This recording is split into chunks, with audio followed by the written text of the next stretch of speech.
Dopo aver lanciato Uber Black e taxi nelle principali città del Veneto a febbraio, Uber amplica la sua visione di mobilità urbana con una novità per Venezia, l'Uber Boat.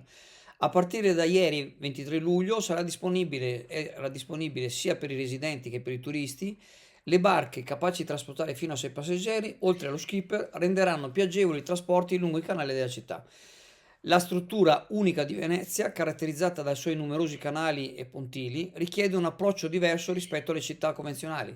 Gli utenti possono prenotare una barca attraverso l'applicazione Uber, selezionando il punto di partenza e la destinazione di circa 200 pontili di attracco autorizzati e mostrati sull'app.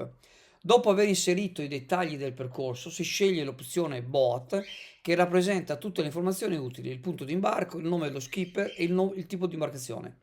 Le tariffe di Uber o Boat variano in base al percorso selezionato, oscillando tra 120 e 150 euro. Il servizio si propone di rivoluzionare il trasporto a Venezia con un significativo test programmato in occasione della Mostra Internazionale del Cinema alla fine di agosto. Lorenzo Pireddu, General Manager di Uber Italia, ha dichiarato: "Siamo entusiasti di lanciare Uber Boat a Venezia.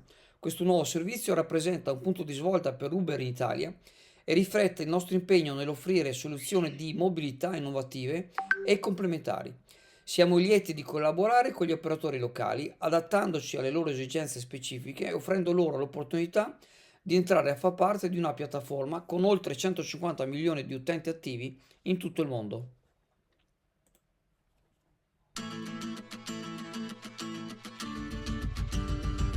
Aragoste, astici, granseole, granchi porri e tanto altro trovi alla CAM, per il gran gourmet, per il ristorante e per la cucina casalinga. La pescheria CAM propone pescato fresco tutti i giorni e specialità che altrove non trovi. Ottimi prodotti, ottimo servizio e la comodità del parcheggio a un passo. CAM da oltre 50 anni all'Isola Saloni a Chioggia.